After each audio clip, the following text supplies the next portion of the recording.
C'était Thanksgiving, et il n'avait mis que 5 assiettes, pas 6. Je me suis arrêtée au bord de la salle à manger, laissant mon regard se poser sur la table. La même table que nous avions utilisée pendant des années. Ma place avait disparu. À sa place, un bol d'eucalyptus artificiel, une bougie en forme de W, et le silence. Ava est arrivée avec 20 minutes de retard, riant en entrant d'un pas assuré, vêtue d'un manteau de créateur et parlant d'une voix faite pour remplir la pièce. « Oh, Lena, dit-elle, assez fort pour que tout le monde entende. Tu restes fidèle à la simplicité, à ce que je vois. » Son ton rendait la remarque aussi tranchante que condescendante. Je me suis assise en face d'elle, sans un mot. Elle a régné sur le dîner comme une reine en son tribunal, racontant sa nouvelle promotion, comment son patron lui avait dit qu'elle était l'esprit le plus brillant de la salle. Maman rayonnait. Papa hochait la tête. Même mon oncle, celui qui oublie tous les anniversaires, lui a demandé sa carte professionnelle. Personne ne m'a posé la moindre question. Ni sur le long vol que j'avais pris pour venir. Ni sur le travail que je ne publiais pas en ligne. Pas même sur comment j'allais. À un moment, Ava s'est penchée vers moi, sa voix douce comme du sirop, mais assez acérée pour piquer. C'est plutôt mignon, cette façon que tu as de disparaître, comme une année sabbatique. Juste, qui dure depuis 5 ans. Des rires ont suivi. Personne ne les a arrêtés. Je n'ai pas bronché. Je ne me suis pas défendue. J'ai simplement levé mon verre, pris une gorgée, et laissé le moment s'éteindre de lui-même. Parce que je savais déjà quelque chose qu'elle ignorait. Ce joli chèque de paix dont elle se vantait? C'est moi qui l'avais signé. Mais pas encore. Pas ici. Laissez-les rire. Laissez-les me sous-estimer une fois de plus. Cela rendrait le silence plus assourdissant plus tard. Ils croient que je dérive, pas seulement entre 2 emplois, mais entre 2 choix. Entre 2 vies. Pour eux, chercher sa voie est un code pour l'échec. Pour avoir abandonné ce qu'ils appelaient un chemin parfaitement convenable. La vérité, c'est que j'ai quitté tout cela il y a 5 ans. Quelque chose qui semblait réussi sur le papier. Mais qui, chaque jour, m'érodait un peu plus. Le salaire était élevé. Le bureau avait des fenêtres. Les réunions étaient pleines de gens qui souriaient avec la bouche, mais jamais avec les yeux. Et Ava faisait partie de ces gens. Elle travaillait 5 étages au-dessus de moi et ne le reconnaissait jamais. Sauf quand elle avait besoin de quelque chose. Corrige cette présentation. Finalise les chiffres pour demain matin. Fais en sorte que ça ait l'air de venir de moi. Et je le faisais. À chaque fois. Jusqu'au jour où je ne l'ai plus fait. Un matin, j'ai refermé mon ordinateur portable. J'ai rendu mon badge. J'ai laissé derrière moi le nom sur la porte du bureau et la boîte mail pleine d'éloges jamais lus. Pas de grands discours. Pas d'email d'adieu. Juste une sortie nette, et une promesse silencieuse. Je recommencerai, selon mes propres termes. Avec le temps, j'ai construit quelque chose que personne n'avait vu venir. Un cabinet de conseil indépendant. Sobre et discret. Assez grand pour compter, mais assez petit pour rester caché. 3 sous-traitants. Aucun bureau. Des clients qui payaient à l'heure et ne demandaient jamais d'où je venais. Je n'en ai rien publié. Pas ajouté de titre à ma bio. Pas dit un mot à ma famille. Et ils ont comblé le silence avec leur propre version de moi. La décrocheuse. La rêveuse. Celle qui n'avait jamais vraiment atterri. Ils ont écrit cette histoire comme si elle était vraie. Mais la fin, cette partie-là m'appartenait encore. Elle est arrivée le lendemain matin. Un message d'Ava. Brunch demain. Je viens avec les filles. Mais quelque chose de joli. Aucune explication. Aucune question.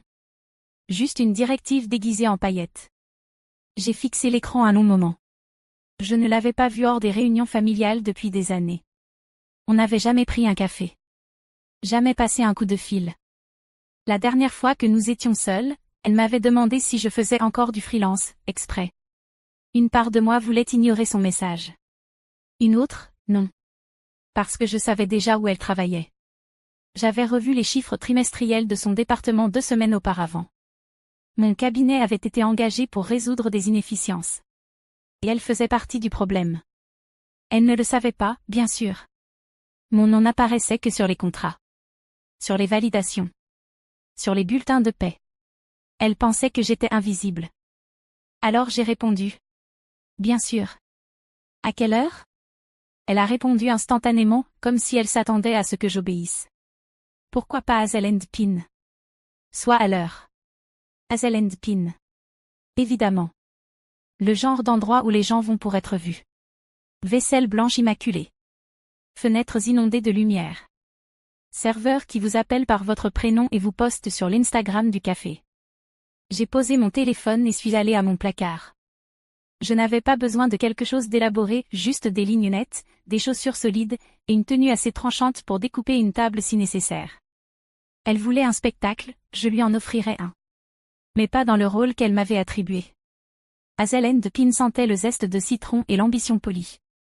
Je suis entrée pile à l'heure, pas une minute en avance, pas une seconde en retard. L'hôtesse a regardé mes chaussures un peu trop longtemps, puis a souri comme si elle venait de décider de ma valeur. Ava m'a fait signe du fond. Sa table était pleine, 3 femmes vêtues de neutres assortis, les yeux brillants de mimosa, le rire juste assez fort pour évoquer le pouvoir.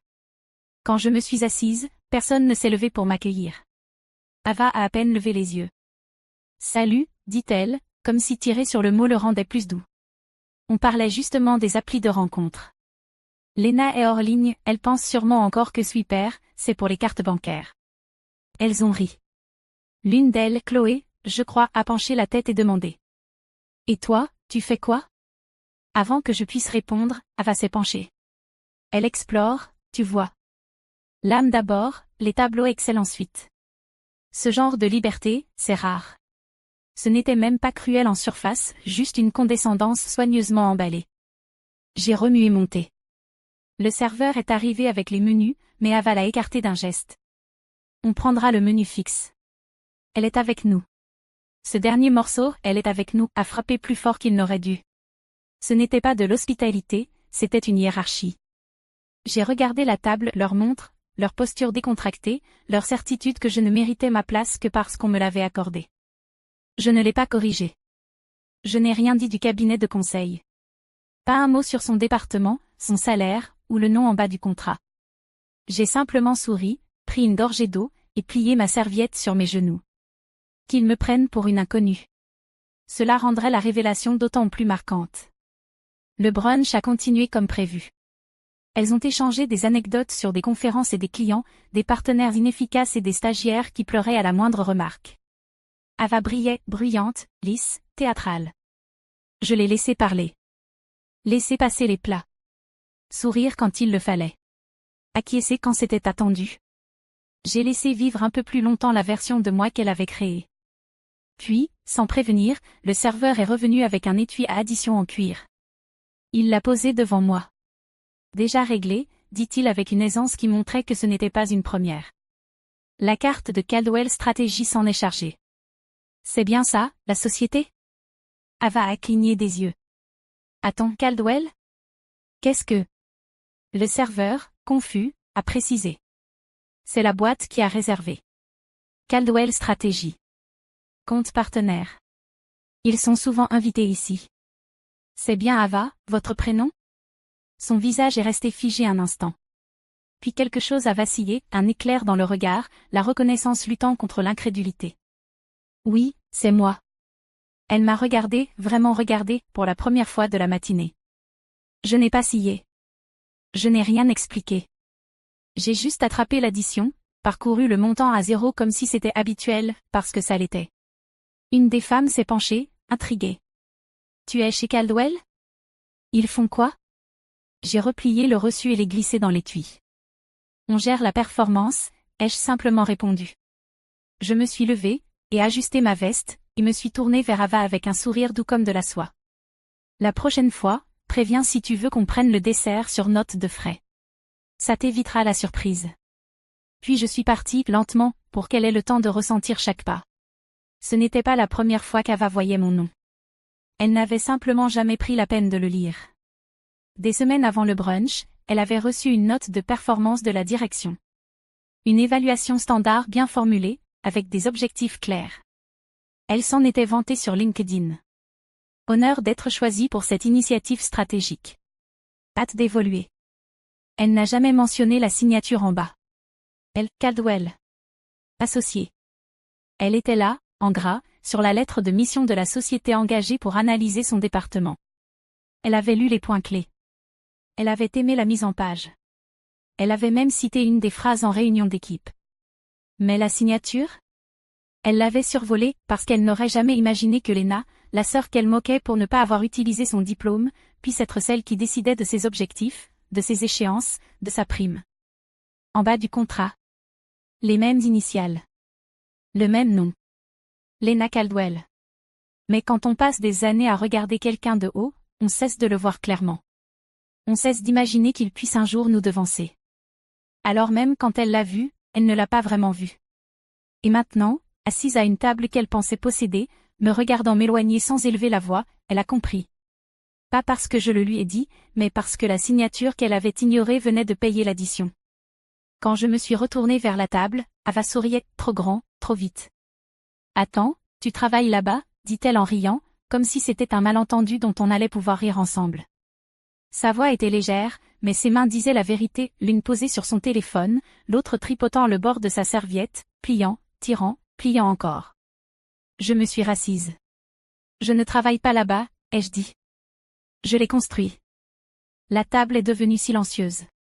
Même le serveur, encore debout avec son plateau de verre vide, s'est figé, comme s'il avait perçu le changement d'atmosphère.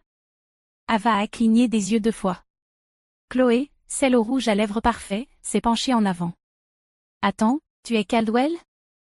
Le cabinet de conseil? Ava, c'est bien ta société de paix, non? Ava a émis un son, à mi-chemin entre une toux et un rire, et n'a rien répondu. J'ai pris une gorgée de thé, lentement. Nous avons travaillé avec plusieurs départements, ai-je ajouté doucement. Mais la division tech, celle-là est personnelle. La femme en face de moi a écarquillé les yeux. La bouche d'Ava s'est ouverte, mais aucun son n'en est sorti. J'ai saisi ma pochette, vérifié mon téléphone et me suis levée. Mesdames, merci pour le brunch. Ava, toujours un plaisir. Je n'ai pas attendu de réponse. Je n'en avais pas besoin. Parce que le pouvoir ne résidait pas dans les mots, il était dans le silence. Dans la façon dont les rires s'étaient tus. Dans la manière dont personne ne l'avait comblé. Et alors que je m'éloignais, lentement, calmement, sans me retourner, je savais quelque chose qu'Ava venait à peine de comprendre. Le respect ne se prend pas. Il se rend. Elle a appelé ce soir-là. Pas tout de suite, pas dans le silence qui a suivi le brunch, mais des heures plus tard, bien après que le serveur ait débarrassé le dernier verre, après que le soleil ait disparu derrière les arbres et que les ombres aient rétréci le monde. Mon téléphone a vibré une fois, puis une deuxième. J'ai répondu à la 3e sonnerie, non pas parce que je lui devais quelque chose, mais parce que j'étais curieuse de la version de la vérité qu'elle allait tenter de raconter. « Salut », a-t-elle dit. C'était bizarre, hein? Je n'ai pas répondu. J'ai laissé le silence s'installer. Je veux dire, je ne savais pas. Tu aurais pu dire quelque chose. On n'aurait pas, tu sais. Elle n'a pas dit « se moquer de toi ». Elle n'a pas dit « traiter comme une blague ». Elle n'a pas dit « humilier ». Pourquoi tu ne nous as jamais dit ce que tu faisais, a-t-elle demandé. Sa voix plus basse maintenant, comme si le volume pouvait cacher l'intention. Je me suis appuyée contre le plan de travail, regardant les lumières de la ville clignoter à travers ma fenêtre. Vous n'écoutiez pas, ai-je dit. Vous étiez occupé à écrire l'histoire qui vous convenait. Silence. Puis, Lena, on peut dire que ça reste entre nous? Je veux dire, ça ne concerne pas vraiment les RH, non? Voilà. Pas de honte. Pas d'excuses. Juste de la peur. Pas que j'ai été effacée, mais qu'elle puisse maintenant en être tenue responsable. Je ne m'inquiéterai pas, ai-je dit. Le contrat parle de lui-même. Elle n'a pas répondu tout de suite. Peut-être pensait-elle que je bluffais. Peut-être avait-elle compris que non. Parce que pour la première fois depuis des années, je n'étais plus celle qui cherchait à être comprise. C'était elle. La prochaine fois que nous nous sommes vus, c'était à travers un écran. Je me suis connectée à la présentation de l'audit trimestriel 5 minutes en avance, comme toujours. La salle de réunion sur mon écran était vide. Mur propre. Chaises bien alignées. Une carafe d'eau intacte au centre de la table. Puis la caméra s'est allumée, et Ava est entrée. Elle ne m'a pas vue tout de suite. Elle parlait à quelqu'un hors champ, tenant un dossier en cuir comme s'il lui donnait de l'autorité. Puis elle a levé les yeux. A vu l'écran. A vu mon visage. Son sourire ne s'est pas brisé, pas immédiatement. Il s'est figé. A penché. puis a glissé un peu au coin. Commençons, ai-je dit, d'une voix calme. Cette session portera sur les dépenses de la division et la responsabilité sur le 3e trimestre. Personne d'autre dans la salle n'a parlé. J'ai cliqué sur la première diapositive, une analyse des inefficacités départementales. Le nom d'Ava est apparu 2 fois, une fois sous « en attente de révision », une fois sous « recommandation », « restructuration ». Je n'ai pas bronché. Je n'ai pas élevé la voix. Je me suis contenté de leur exposer les chiffres, les dépassements, les objectifs manqués, le silence là où le leadership aurait dû intervenir. Elle a pris des notes frénétiquement, comme si elle pouvait tout effacer à l'encre. Mais nous savions toutes les deux que les traces écrites étaient nettes. À la fin, le directeur m'a remercié. L'un des associés a hoché la tête et demandé s'il fallait escalader. J'ai souri. Pas d'escalade. Juste de la documentation. C'est à ce moment-là qu'Ava a compris quelque chose qu'aucune table de brunch ne lui avait jamais appris. Ce n'était pas personnel. C'était professionnel.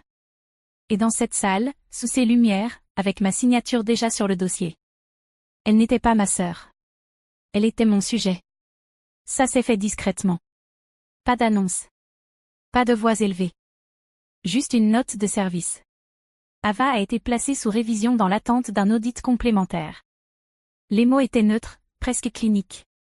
Quelques lignes sur l'évaluation procédurale, la supervision départementale, le non-respect des seuils internes. Mais je savais ce que cela signifiait. Sa promotion était gelée. Ses autorisations de voyage révoquées. Accès restreint jusqu'à nouvel ordre. Son agenda, autrefois rempli d'appels et d'ateliers de leadership, a commencé à se vider. Elle a envoyé un message. « C'est toi qui fais ça ?» Je n'ai pas répondu, parce que ce n'était pas une vengeance, c'était une réponse.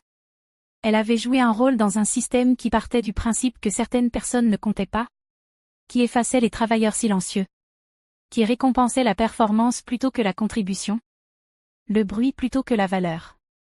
Et maintenant, ce système l'observait. Elle a commencé à arriver plus tôt, à repartir plus tard, à revérifier des choses qu'elle jugeait autrefois en dessous d'elle. Mais c'était trop tard parce que les emails avaient déjà été extraits. Les rapports déjà analysés. Et la personne tenant le miroir face à ses décisions n'avait plus besoin de se justifier. Lors du prochain comité de direction, j'étais listée comme auditrice externe. Elle n'a pas parlé de toute la réunion. Je me suis déconnectée avant la fin. Et dans ce silence, celui qui suit une révélation, pas une accusation. J'ai compris quelque chose de simple. Je n'avais pas besoin qu'elle tombe. J'avais juste besoin qu'elle voie où elle se tenait. Pas d'applaudissements. Pas de triomphe. Juste des conséquences. Je ne suis pas retournée au bureau. Il n'y avait plus rien là-bas dont j'avais besoin. Le dernier rapport d'audit est parti un vendredi. Je l'ai signé depuis un café ensoleillé à 2 heures de la ville. Là où personne ne connaissait mon nom. Et où la serveuse m'appelait madame. Avec douceur. Le silence, cette fois, était mérité. Ava n'a jamais donné de nouvelles. Pas d'appel. Pas de message. J'ai appris discrètement, comme ces choses-là vont, qu'elle considérait d'autres opportunités. Une manière polie de dire que le bâtiment n'avait plus de place pour elle comme avant. Et moi? J'ai cessé de me faire petite. Cessé de m'excuser d'être difficile à définir? D'avoir construit quelque chose d'invisible? D'être partie avant que les applaudissements ne commencent. Je suis entrée dans les pièces plus lentement. J'ai soutenu les regards plus longtemps. J'ai laissé le silence s'installer quand on me demandait. Et vous, que faites-vous? Parce que désormais, la réponse n'avait plus besoin de tenir en une phrase. Elle vivait dans ma posture. Dans le fait que je n'avais plus besoin que la pièce m'applaudisse. Juste qu'elle ne décide plus pour moi qui j'étais. Quelques semaines plus tard, je suis repassée devant Hazel and Pin, pas par choix, juste la vie. Ava était là. Elle ne m'a pas vue tout de suite. Mais quand elle l'a fait, nos regards se sont croisés un instant. Elle a détourné les yeux. Et j'ai continué à marcher. Pas par orgueil. Pas par vengeance. Mais parce que je n'avais plus besoin de sa reconnaissance. Elle ne pouvait plus me réécrire. Pas maintenant. Plus jamais. On ne parle plus de moi. Ni à Thanksgiving. Ni dans les conversations en passant. Ni même dans les textos familiaux. Où le silence finit par parler plus fort que n'importe quelle insulte. Et c'est très bien. Parce que je n'ai plus besoin qu'on parle de moi pour me sentir entière. J'ai compris que la revanche ne vient pas toujours dans de grandes scènes ou de plates excuses. Parfois, elle arrive en silence. Dans l'équilibre d'une salle apaisée. Dans le regard que quelqu'un vous lance. Quand il comprend enfin. Qui vous avez toujours été. Je n'ai pas besoin qu'Ava me dise pardon. Elle a déjà tout dit. Quand elle s'est tue. Et je n'ai pas eu besoin que l'entreprise la licencie. Ils n'en ont pas eu besoin. Elle s'est elle-même exclue d'un pouvoir. Qui n'était jamais bâti pour durer. Quant à moi. Je suis repartie avec quelque chose qu'elle ne pourra jamais m'enlever. Ma propre définition. Mon propre nom, signé sans hésitation. Ma propre présence, plus jamais expliquée. Plus jamais effacée. Je n'ai pas eu besoin de crier. Pas eu besoin de gagner. J'ai juste cessé de jouer le rôle qu'ils avaient écrit pour moi. Ils ont ri au brunch. J'ai signé l'addition. Et je suis partie, en paix.